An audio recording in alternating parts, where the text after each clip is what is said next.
저희가 지난주부터 27일 날 직원 선출을 위한 그런 중요한 또 교회 일들이 있기 때문에 직분에 대해서 말씀을 살펴보고 있습니다. 지난주에 말씀드린 것은 하나님께서 하나님의 영광을 위해서 그리고 하나님의 택한 백성들을 보호하기 위해서 교회를 세우셨다 이렇게 말씀을 드렸습니다. 그리고 그 교회의 사명을 주셨다고 말씀을 드렸습니다. 세 가지로 말씀드렸는데 하나는 예배, 두 번째는 양육, 그리고 세 번째는 복음 증거라고 하는 내용이었습니다. 이렇게 말씀을 드리면서 계속 제 마음에 느끼는 것은 이 설교를 다시 해도 처음 듣는 것 같이 들으시겠다 하는 생각이 듭니다. 이렇게 세 가지로 말씀을 드렸는데요. 이러한 사명을 이루는데 필요한 수단들이 있다라고 말씀드렸습니다. 하나는 하나님의 말씀, 그리고 다스림, 그리고 구제와 국률에 대한 수단을 통해서 하나님께서는 이러한 교회의 사명을 이루어 가신다라고 말씀을 드렸습니다.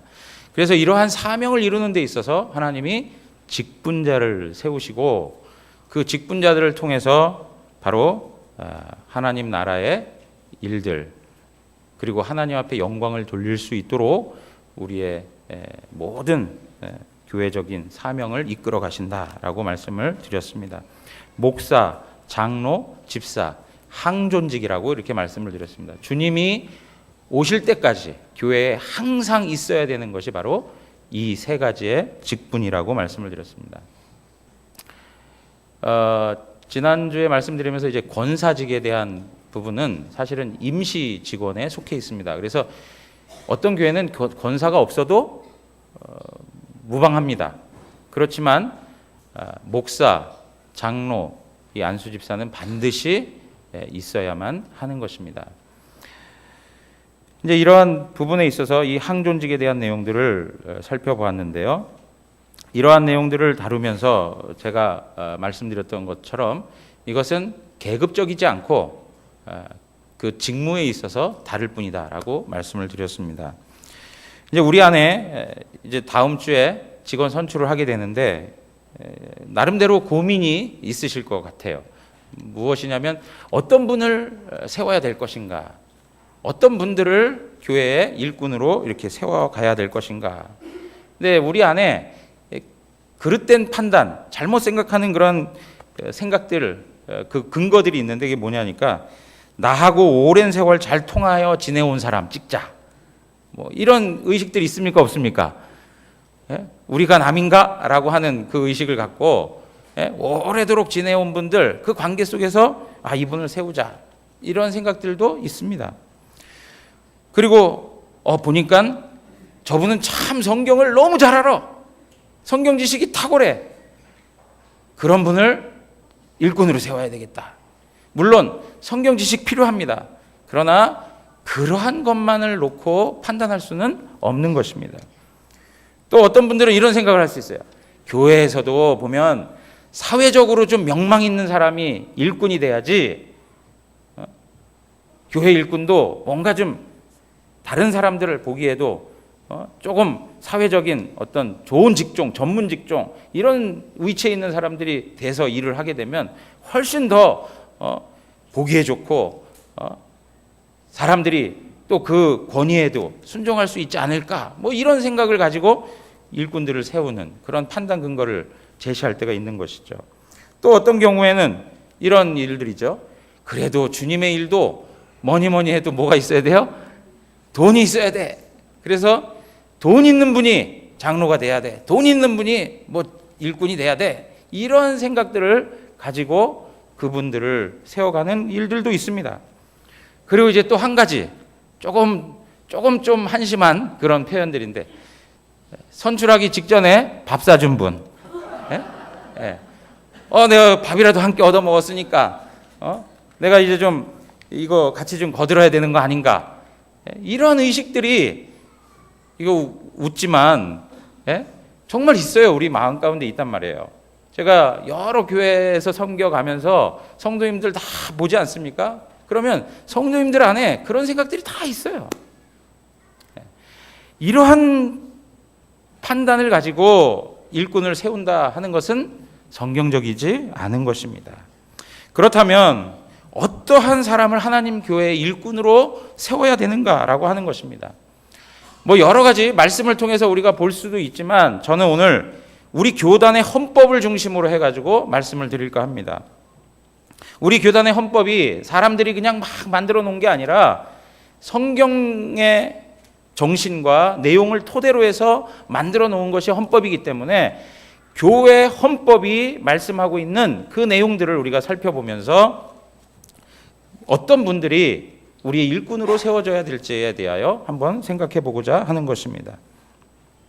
우리가 먼저 어떤 사람이 교회 일꾼으로 적합할까라고 하는 것을 하기 전에 그 직분이 감당해야 할 직무가 무엇인가를 조금 더 알게 되면 거기에 합당한 분이 조금 더 보이게 될 수 있을 것입니다. 그러니까 어떠한 직무가 있는가, 예를 들면 장로는 어떠한 직무를 해야 되는가라고 하는 것을 알게 되면 거기에 따르는 은사와 그 자격이 어떠한 분이어야 된다라고 하는 것을 조금이라도 더 파악할 수 있다는 것입니다. 그래서 첫 번째 말씀드리면 장로의 직무에 대해서 먼저 말씀을 드리고 싶습니다. 장로는 지난주에도 말씀드렸지만 다스리는 직임입니다.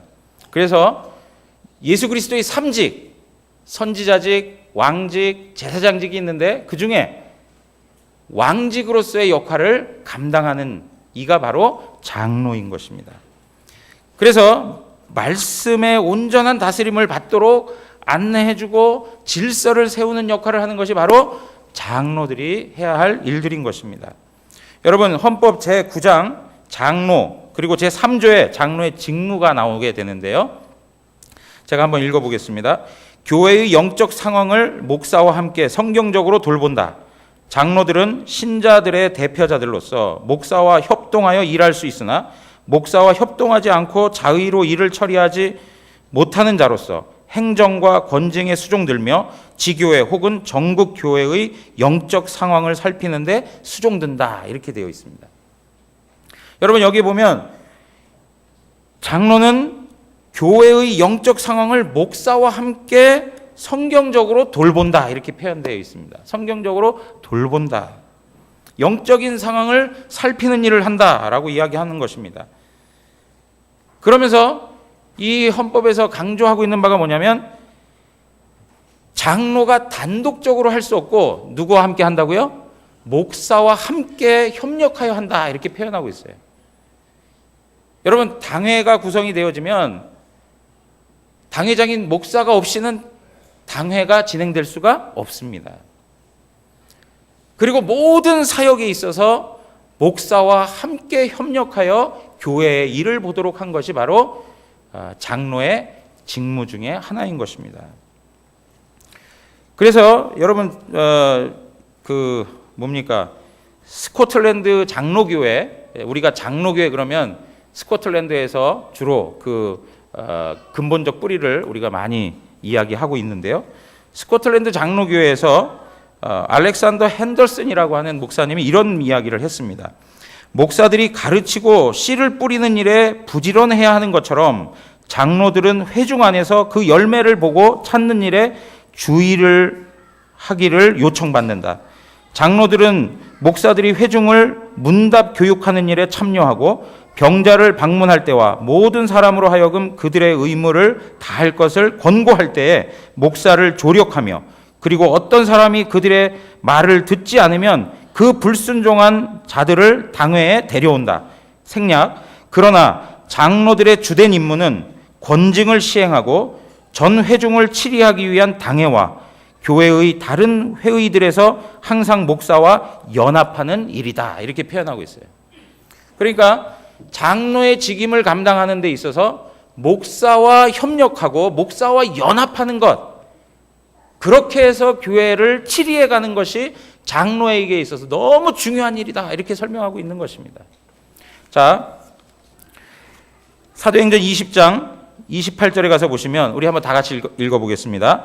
여러분은 자기를 위하여 또는 온 양떼를 위하여 삼가라. 성령이 그들 가운데 여러분을 감독자로 삼고 하나님이 자기 피로 사신 교회를 보살피게 하셨느니라. 여러분, 이게 무슨 얘기입니까?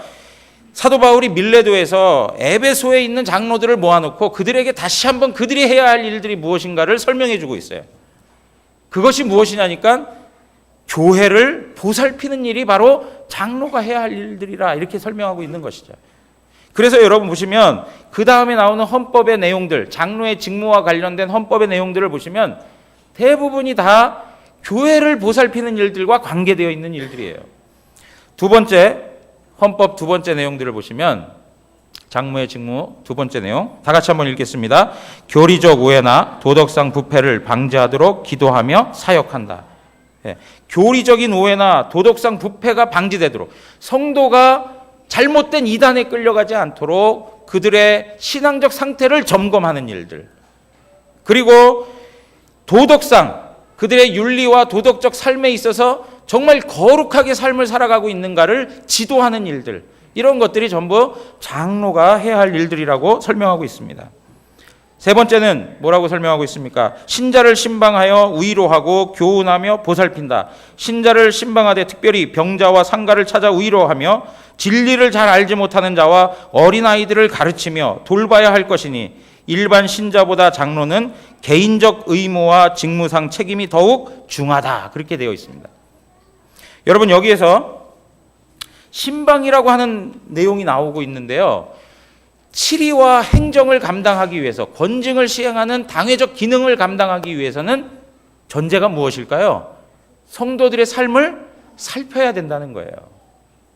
그러니까 장로의 직임에 있어서 가장 중요한 것은 무엇이냐면 목양하는 사역이에요.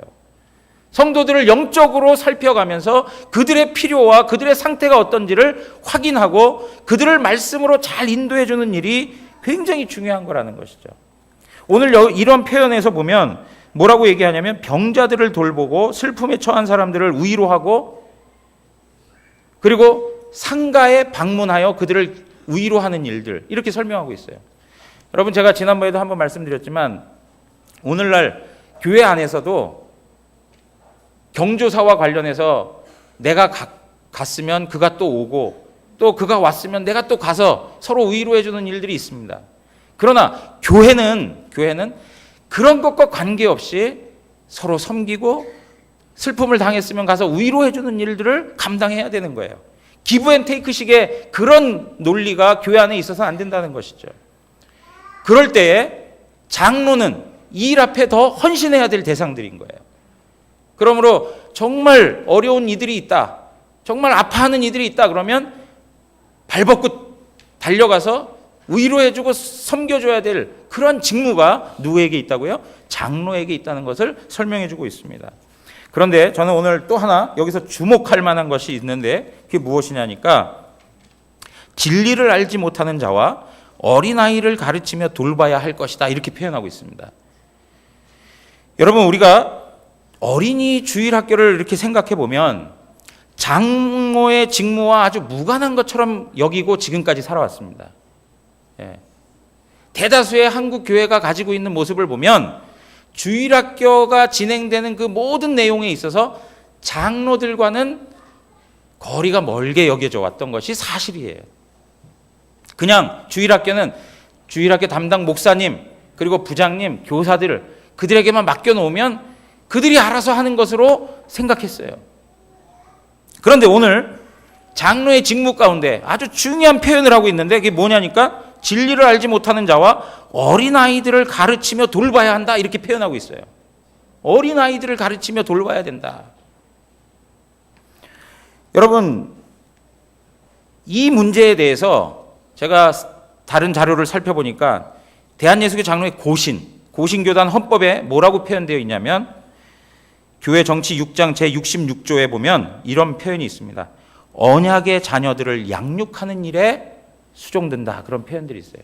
언약의 자녀들을 양육하는 일, 이렇게 표현하고 있어요. 우리 교단은 어린아이들을 가르치고 돌봐야 하는 것에 직무가 있다, 이렇게 표현하는데 거기에는 언약의 자녀들을 양육하는 일이다 이렇게 표현하고 있어요. 그 일이 누구에게 있다고요? 그 책임이 장로에게 있다는 거예요. 그러니까 언약의 자녀들을 양육하는 일이 가정에서는 누구에게 있습니까? 부모에게 있습니다. 그러나 교회에서는 누구에게 있습니까? 장로들에게 있다는 거예요. 장로들에게.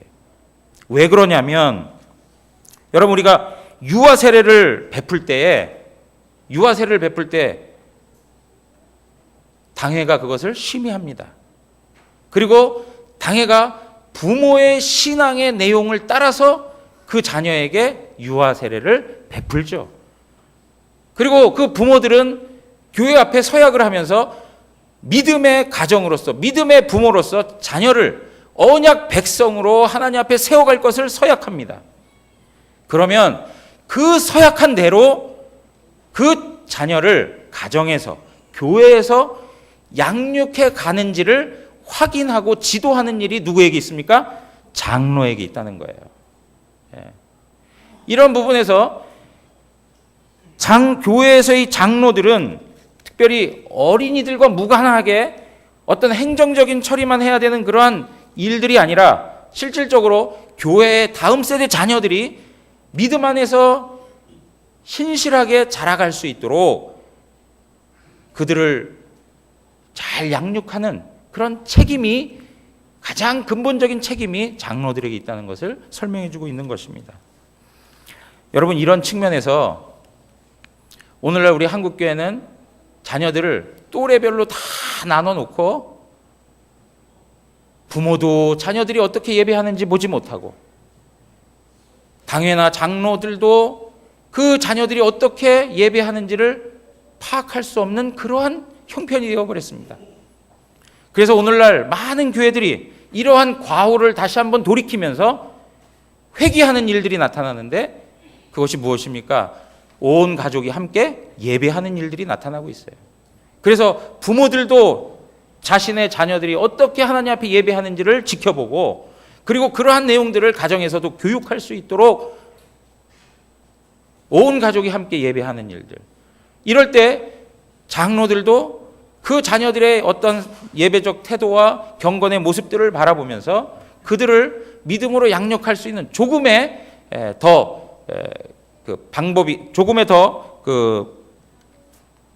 접근할 수 있는 그런 좋은 방법이 되리라 생각되는 것입니다.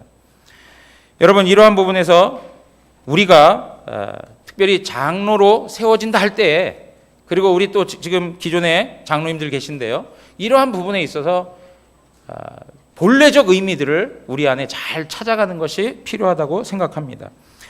다섯 번째 내용들 한번 보십시오. 네 번째 내용 한번 보십시오. 네 번째 내용은 신자의 신앙을 살피고 위하여 기도한다. 장로는 신자와 함께 기도하며 위하여 기도하고 목사의 설교를 바로 이해하도록 도와준다 그랬습니다. 여러분, 야고보서 5장 14절에 보면 너희 중에 병든 자가 있느냐? 그는 교회의 장로들을 청할 것이요 그들은 주의 이름으로 기름 바르며 그를 위하여 기도할지니라, 그렇게 말씀하고 있습니다. 그러니까 장로들은 그 교인들을 위해 기도해야 할 책임이 있는 것입니다. 뿐만 아니라 오늘 이 헌법 조항에서 말하는 것처럼 목사의 설교를 바로 이해하도록 도와준다라고 하는 표현들이 있어요. 여러분, 지금 이렇게 설교를 하고 있지만요, 이해하는 게 제각기 다 틀릴 수도 있습니다. 내 나름대로 이해하는 일들이 얼마나 많은지 몰라요. 목사가 정말 하나님의 말씀을 통해서 증거하고자 하는 하나님의 마음, 하나님께서 이 말씀을 통해서 드러내고 싶어 하시는 그 말씀을 파악하지 못하고 내 나름대로의 어떤 상황 속에서 그 말씀을 받는 이들도 있습니다. 그리고 잘못 이해하여 잘못된 교리적 내용들로 자신의 신앙을 삼는 일들도 있습니다. 그렇기 때문에 장로의 직무를 감당하여 성도들을 살피면서 그들이 하나님의 말씀을 제대로 이해하고 있는지를 잘 안내해 줘야 할 책임이 있다는 거예요. 다섯 번째, 우리 한번 다 같이 읽겠습니다. 다섯 번째 읽겠습니다. 신방할 자가 있을 때에는 목사의 신방을 청할 것이요. 신방할 자가 필요해요. 본인이 먼저 신방을 하고 그리고 목사가 가서 또 함께 신방해야 할 그런 영적인 상태에 있는 영혼들이 있다면 목사에게 다시금 신방을 청하여 함께 그 영혼들을 보살피는 일들을 해야 된다는 거예요. 여섯 번째, 다 같이 한번 읽겠습니다. 여섯 번째입니다. 다 같이 읽습니다. 특히 여섯 번째 없습니까? 예. 다 같이 읽습니다. 특히 환자와 슬픔을 당한 자와 회개하는 자와 도움받아야 할 자가 있을 때에는 목사에게 보고한다. 예. 이것이 바로 장로님들이 해야 할 일들입니다. 그런데 여러분 보십시오. 지금까지 말씀드린 이런 내용들을 보면 단지 당회라고 하는 방식 안에서 행정과 치리만을 이야기하는 직무가 장로가 해야 할 모든 직무의 내용이라고 말할 수가 없습니다. 행정과 치리를 하기 위해서 그 이전에 해야 할 엄청나게 중요한 사역이 있는데 그게 무엇입니까? 목양 사역이라는 거예요. 목양 사역. 성도들을 돌아보고 성도들을 신방하고 성도들의 영적 상태를 살피는 일들. 그런데 오늘날 이러한 일들이 누구에게 지금 전부 다 넘어오게 되었습니까? 목사들에게, 교육자들에게 넘어오고 이러한 부분들이 실질적 장로 직임에 있어서 나타나지 않는 현실들이 대부분입니다. 물론 현대적 삶을 살아가는 데 있어서 바쁘기도 하고 분주하고 시간 나지 않습니다. 어려운 부분이 많습니다. 그럼에도 불구하고 성경이 장로의 직임을 말할 때 이러한 방식으로 안내할 때에는 우리가 이 부분에 대해서 다시 한번 고민하고 또 이러한 직무를 감당할 수 있는 일꾼들을 세워야 하는 것입니다.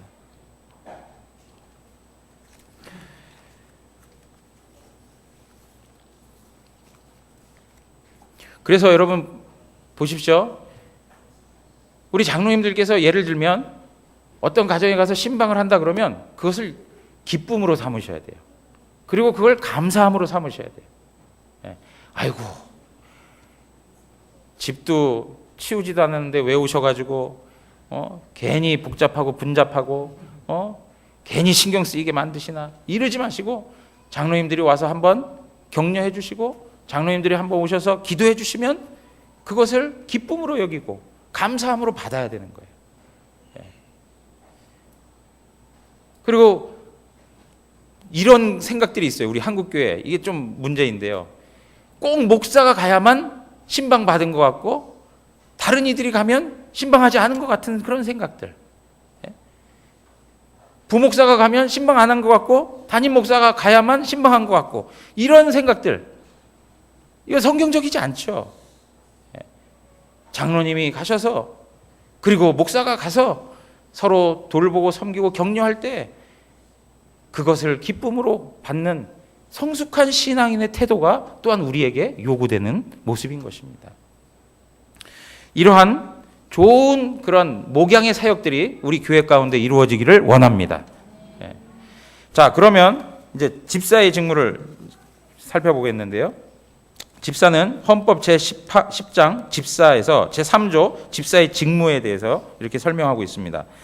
우리 다 같이 한번 읽어보겠습니다. 집사의 직무는 가난한 자를 돌아보며 환자와 갇힌 자와 과부와 고아와 모든 환난 당한 자를 의문하되 재직회의 결의에 따라 행하며 교회에서 책정된 구제비와 일반 재정을 수납 지출한다. 여러분, 집사의 직무는 국률 사역과 관계된 직무입니다. 집사의 직무는 예수 그리스도의 삼직 중에 제사장적 삶을 살아가는 것이 바로 집사가 감당해야 할 일들인 것입니다. 그래서 오늘도 표현된 것처럼 가난하고 환난을 당하고 어려움을 당하고 고아와 과부, 어렵고 고통스러운 삶을 살아가는 이들을 살피고 그들에게 필요한 것이 무엇인가를 찾아서 섬겨줄 수 있는 그러한 일들이 바로 집사가 감당해야 할 일들이라는 것입니다.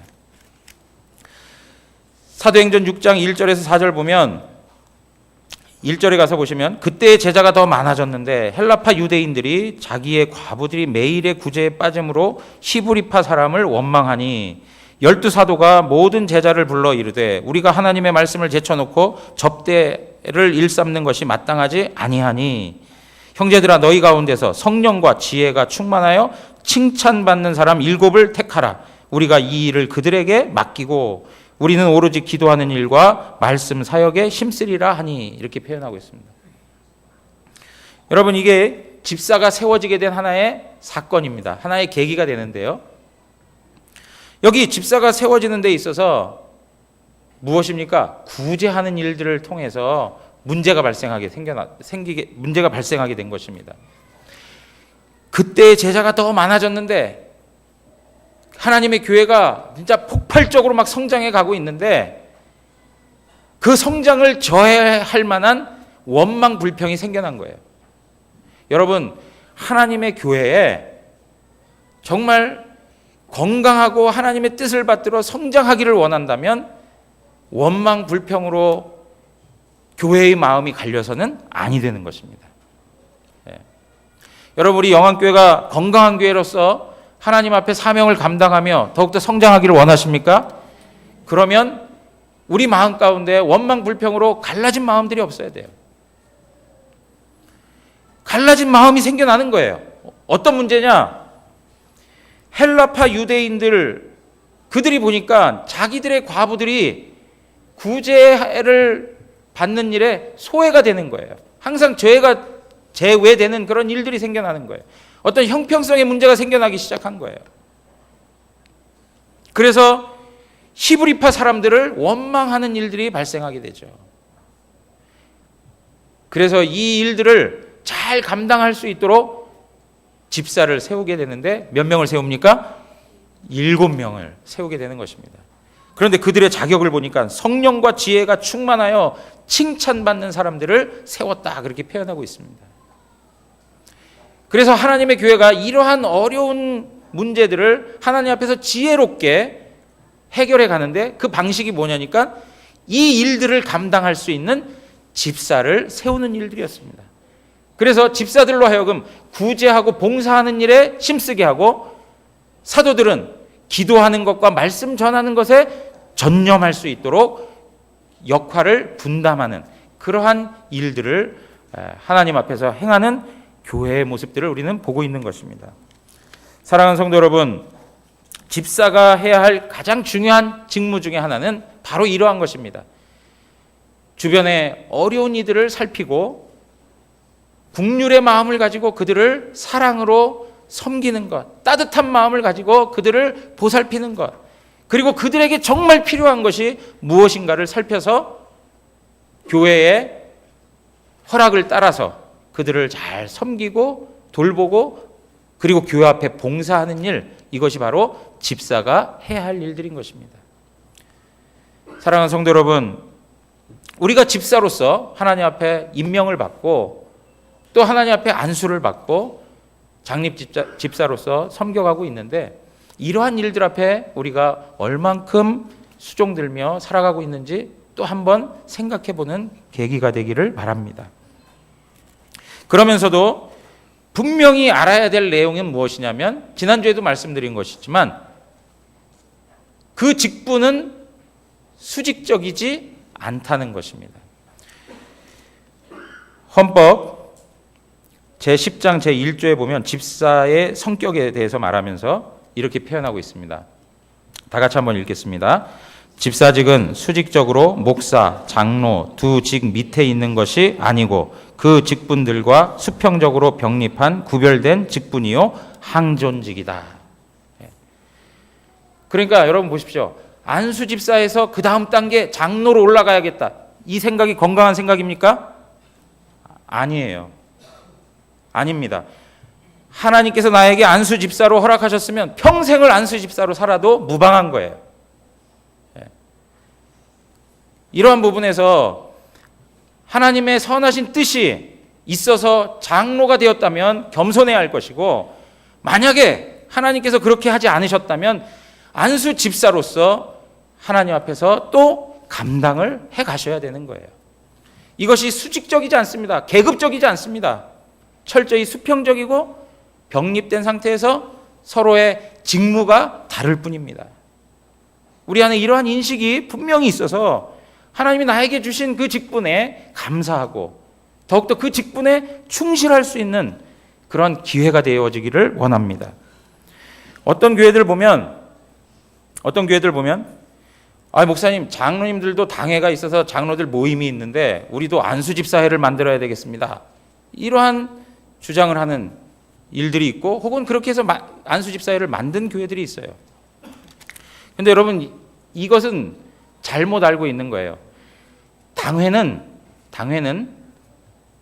장로님들의 의견을, 그리고 장로님들의 입장을 대변하기 위해서 모여있는 회가 아닙니다.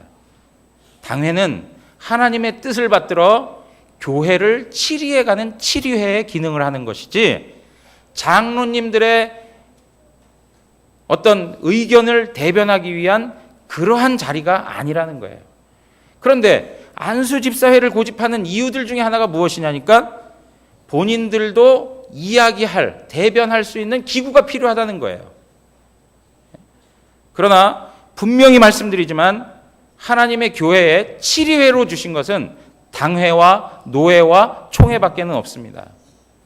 안수집사회는 없습니다. 물론 시작하실 때 다 그런 뜻으로 이야기합니다. 우리가 모여서 함께 기도하고 또 서로 교제하면서 하나님의 선한 일을 위해서 힘쓰기 위해서 그런 모임이 필요합니다라고 시작합니다. 그러나 좋을 때는 그렇게 되지만 교회가 혹 어려움이 있을 때는 당회를 견제하는 정치적 그룹이 되는 경향들도 있습니다. 이러한 부분에 있어서 안수 집사님들이 무엇인가 의견을 제시하고 교회를 위하여 선한 안건을 제시할 때는 하나님이 주신 기관이 있습니다. 그게 무엇이냐면 재직회입니다. 재직회를 통해서 충분히 할 수 있는 것입니다.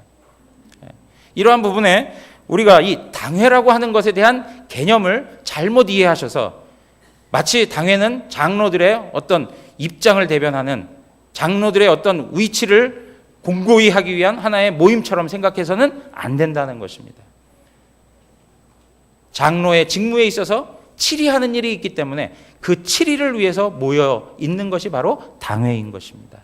이러한 분명한 개념들을 가지고 하나님 앞에 우리가 이 직무를 감당해야 할 것입니다. 여러분, 이런 방식에 있어서 집사의 자격이, 장로와 집사의 자격이 어떠해야 하는가를 디모데전서 3장 1절에서부터 13절 우리가 읽었던 본문의 말씀을 통해서 설명해 주고 있습니다. 시간이 많이 가니까 다 설명할 수는 없겠고요. 간단하게 좀 살펴보면, 먼저 장로의 자격에 있어서 어떻게 이야기하느냐면, 사도 바울은 결혼의 신실성을 설명해 주고 있습니다. 오늘 2절에 가서 보시면, 그러므로 감독은 책망할 것이 없으며 한 아내의 남편이 되며 절제하며 신중하며 단정하며 나그네 대접하며 가르치기를 잘하며, 이렇게 설명하고 있습니다. 왜냐하면 그 당시에는 일부 다처제 같은 형태가 많았습니다. 일부 다처제가 인정받는다 하더라도 또 성적으로 문란해서 많은 그 성적 문란한 생활들을 많은 사람들이 저지르며 살았습니다. 그렇기 때문에 결혼 생활에 신실함을 강조하여 그러한 자격을 부여하고 있는 것을 볼 수 있습니다. 한 아내의 남편이 된다라고 하는 이 표현은 바로 결혼 생활의 순결함을 설명해 주고 있는 것이죠. 이러한 부분에서 장로는 거룩한 사람으로 하나님 앞에 세워져야 할 그러한 모습들을 제공해 주고 있는 것입니다. 그리고 이러한 표현이 우리가 잘 알고 있지만, 우리 합신교단은 여자 목사나 여자 장로가 없습니다.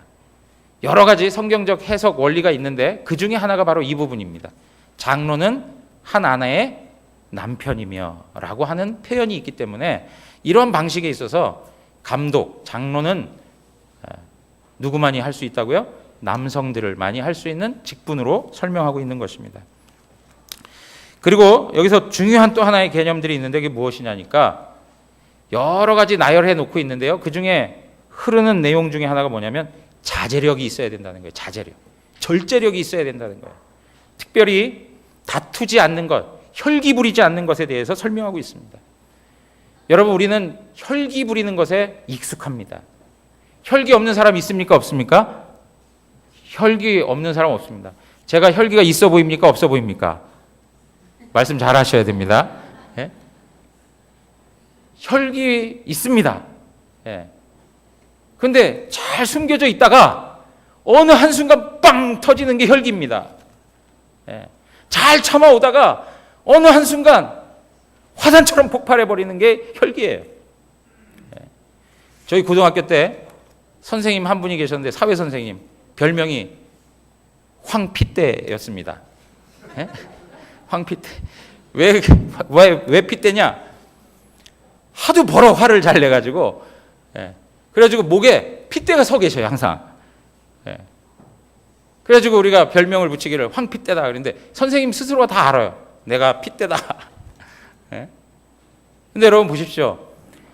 우리가 정말 자제하고 절제력을 가져야 될 내용 중에 하나가 바로 혈기에 대한 부분이에요. 지금까지 하나님 앞에서 잘 감당하고 헌신하고 봉사했던 것들을 한순간에 다 쏟아붓는 게 뭐예요? 혈기예요, 혈기. 예. 여러분 잘 아셔야 되지만, 하나님의 교회에서 자기가 옳다고 주장하는 것, 그것 때문에 목소리를 높이는 것만큼 실패하는 게 없어요. 그거는 지는 거예요. 이기는 게 아니에요. 지는 거예요. 사랑하는 성도 여러분, 하나님의 교회 가운데 하나님의 일꾼된 자로서 특별히 자제력이 있는 하나님의 선한 성품을 가진 이들이 하나님 앞에 세워져야 되는 것입니다. 그리고 오늘 말씀해 보면 나그네를 잘 대접하는 그 따뜻한 마음, 긍휼의 마음을 가진 사람들. 그리고 또 뭐가 있습니까? 가정을 잘 다스리는 사람. 여기에 집사의 부분에 있어서도 가정을 잘 다스리는 사람이라고 설명하고 있습니다. 자녀들을 믿음으로 세우고 자녀들이 아버지의 말씀이라면 순종할 수 있는, 뭐 믿음이 좋으냐 나쁘냐 이거 관계없이 중요한 게 무엇입니까? 아버지의 말에 순종할 수 있는 자녀들이 있느냐 하는 문제가 중요한 거예요. 그래서 오늘 말씀에도 그것을 표현하고 있는 것이죠. 자기 집을 잘 다스려 자녀들로 모든 공손함으로 복종하게 하는 자라야 할지다. 그래서 여러분, 제가 있었던 교회 중에 한 군데는 장로, 안수집사 직분을 이렇게 받게 될 그 대상자들이 있지 않습니까? 후보자들 할 때 가정에서 아내의 사인과 자녀들의 사인을 받아왔어요. 우리 아버지가, 우리 남편이 과연 교회의 장로로서 자격이 있는가? 그래서 자녀들이 사인하고 아내가 사인할 수 있도록 이렇게 했어요. 이게 정말 중요한 부분이죠. 그러면서 성경은 말하기를 뭐라고 얘기합니까? 사람이 자기 집을 다스릴 줄 알지 못하면 어찌 하나님의 교회를 돌보리요? 그렇게 표현하고 있어요. 이러한 부분에 있어서 장로와 집사의 자격이 다 같이 공동되게 설명되는 것을 볼 수 있습니다. 그리고 또 한 가지가 뭡니까? 갓 교회에 온 사람들, 입교한 지 얼마 안 된 사람을 장로로 세우지 말라, 이렇게 표현하고 있습니다. 이 이야기는 무엇입니까? 영적인 성숙도가 있어야 된다는 거예요. 신앙적 경륜이 있어야 된다는 거예요. 영적인 성숙이 있어서 하나님 앞에서 영적인 생활에 있어서 본이 될 수 있는 사람이 되어야 한다는 거예요. 이 말에 또 다른 의미가 있는데, 그건 무엇이냐면 예수 그리스도 안에서 회심을 경험한 사람이 직분자가 되어야 된다는 거예요. 예수 그리스도 안에서 회심을 경험한 사람, 거듭난 사람, 진정으로 예수님을 만난 사람, 그런 사람들이 직분자가 돼야 된다는 걸 말씀하고 있습니다. 마지막으로 자본주의 사회에서 돈을 사랑하지 않는 것, 이 이야기는 다른 말이 아니라 그의 가치관이 어떠한가를 설명하고 있는 것입니다. 어떤 가치관을 가지고 있는 사람인가? 돈을 사랑하는 사람은 뭐가 인생에 있어서 가장 중요해요? 돈이 가장 중요한 거예요. 행복의 조건이 뭐예요? 돈이에요. 무엇인가 하나님 나라의 일을 하기 위해서 반드시 있어야 할 조건이 뭐예요? 돈이에요. 돈이 신이 되어버렸어요. 이러한 시대 속에서 정말 돈을 사랑하지 아니하는 자, 돈에 대하여 노예가 되는 자가 아니라 돈을 잘 관리하고 쓸 수 있는 자, 그런 어떤 규모 있는 삶을 살아가는 자가 일꾼이 되어야 한다는 것을 말씀해 주고 있습니다. 또 하나 이야기하는데 교회에서뿐만 아니라 일반적 삶의 터전에서도 인정받는 자가 바로 직분자가 돼야 된다, 이렇게 표현하고 있습니다. 여러분, 집사의 자격에도 여러 가지 쭉 우리가 성경 본문을 읽은 대로 쭉 설명하고 있습니다. 이 내용들이 전부 장로하고 비슷하게 설명하고 있습니다. 그러니까 집사라고 해서 약하거나 그러지 않습니다. 장로나 집사나 동일하게 하나님께서 중요한 기준들을 우리에게 설명해 주고 있습니다. 이런 부분에서 우리가 하나 분명하게 알 수 있는 것은 무엇이냐면, 이 모든 내용들을 보면 장로나 집사나 할 것 없이 어떤 사람이 하나님 앞에 일꾼으로 세워져야 되느냐? 신앙 인격이 되어진 자가 하나님의 일꾼이 되어야 된다는 거예요. 단 한마디로 표현하면 신앙적 성숙이 있는 자가 바로 일꾼이 되어야 된다라고 말씀하고 있습니다. 그런 신앙의 성숙은 교회 안에서만 이루어지는 모습이 아니라 삶의 현장에서도 인격으로 드러나는 삶이 되어야 한다고 말씀하고 있는 거예요. 여러분, 오늘날 하나님의 교회가 세상으로부터 비난을 받는 이유 중에 하나가 무엇입니까? 목사인 저를 비롯하여 모든 중직자들이 하나님의 이름을 걸고 살면서 그 성숙한 인격을 보여주지 못하고 있기 때문에 나타나는 일들입니다. 이러한 측면에서 우리가 세워야 할 일꾼은 신앙 인격이 세워진 하나님의 사람들을 세워가야 될 줄 믿습니다. 이러한 기준들을 가지고 하나님 앞에 기도하셔야 돼요. 그래서 갈라디아서 5장 22절에 말씀하고 있는 것처럼 성령의 열매가 충만한 사람들, 사랑과 희락과 화평과 오래 참음과 자비와 양성과 충성과 온유와 절제, 이러한 내용들을 가지고 살아가는 성도들, 이러한 사람들이 결국엔 누구를 닮은 사람들입니까? 예수 그리스도를 닮은 사람이고 예수 그리스도의 아름다운 성품을 지닌 사람들입니다. 오늘 이러한 하나님의 사람들을 교회 가운데 세워갈 때 하나님의 교회는 더욱더 건강하고 하나님의 뜻을 받들어 사명을 감당할 수 있는 그러한 교회로 하나님 앞에 세워질 줄 믿습니다. 이렇게 수고하고 애쓰는 직분자들에 대해서 교회가 또 해야 할 일들이 있는 것입니다. 디모데전서 5장 17절 말씀 읽고 오늘 말씀 마치도록 하겠습니다. 다 같이 한번 디모데전서 5장 17절